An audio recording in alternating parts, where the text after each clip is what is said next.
I come from a family that's always had a tradition of service to Jamaica. So I have uncles that served in the JDF Reserve. I have an uncle who was a scoutmaster for Jamaica. I have long family history of service to the country. My grandmother was the head of the Mothers Union of the Anglican Church, that kind of thing. And so kind of grew up with the mantra that to whom much is given, much is expected. And went into medicine, became a pediatrician, and in medicine part of the ethical understanding is you can't treat anybody differently. If somebody comes in and the police bring him in and he's supposed to be a murderer, you still have to save his life. So have that ethos and ethical understanding. But also had an incident when I was in private practice pediatrics at Natal Hospital where a man was shot on the steps of the maternity by police. But for no reason. He was dragged out begging for his life and put down on the front steps and killed with a bullet to the brain. And that was perhaps the first time I came face to face with the need for a stand. Being in a lower socioeconomic bracket in Jamaica, regardless of what, makes you vulnerable. So it makes you vulnerable to, if you're heterosexual, to police abuse. It makes you vulnerable to bad health care. It makes your children vulnerable to poor standard of education. And because you're in that lower socioeconomic class, you have less options. So when they kick you out of your house on Fagan Avenue, and I don't mean really anybody got kicked out on Fagan Avenue, but in a community, a socioeconomically depressed community, your choices for where to go are limited. Your choices in terms of who you can call for help, who can you get support from to go to the police to get back your house, are limited. So I don't know that you're more vulnerable, but you have less options when you're under threat, I think is essentially what it is. The right to a decent standard of living is an international human right. The right to social security is an international human right. The special rights of children are international human rights. We've signed on to it. Some of those homeless LGBTI are children, but people don't even reach out to them. They just throw up their hands or they actively push them around.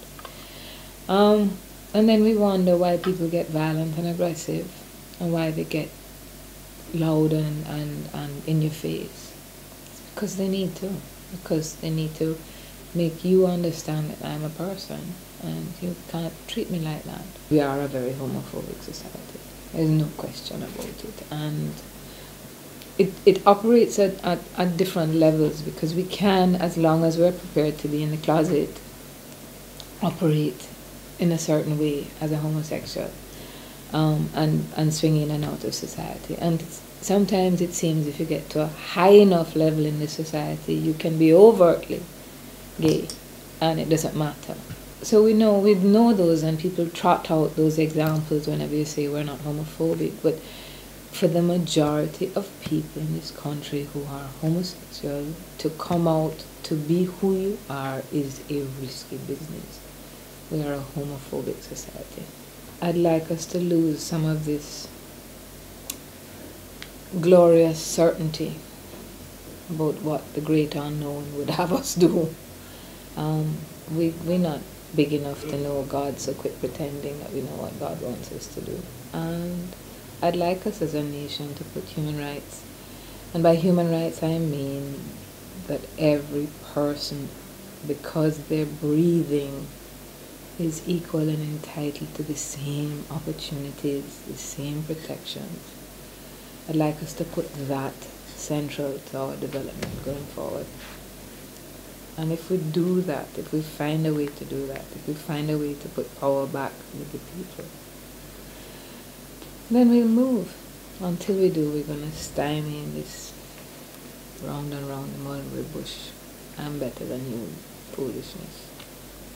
There was a call for submissions on the Charter of Rights, and it was 1999. Jamaicans for Justice had formed earlier that year, and this was the first first parliamentary submission that I was working on. And I remember sitting in Stella Maris, and it was coming up for December, and it was an open patio, and it was cold at night. And we were meeting at night and we were preparing the submissions, and it was a short time, and we rushed it through, and we got through in December. And then that was it. And it was 18 months later before we got a call to appear in front of the Joint Select Committee. And I remember appearing in front of that Joint Select Committee and being asked about discrimination on the basis of sexual orientation, and saying that I don't see why we should be discriminating on the basis of something that isn't a choice. It's innate, and I don't think it's right. And then nothing. And then seeing the process get hijacked.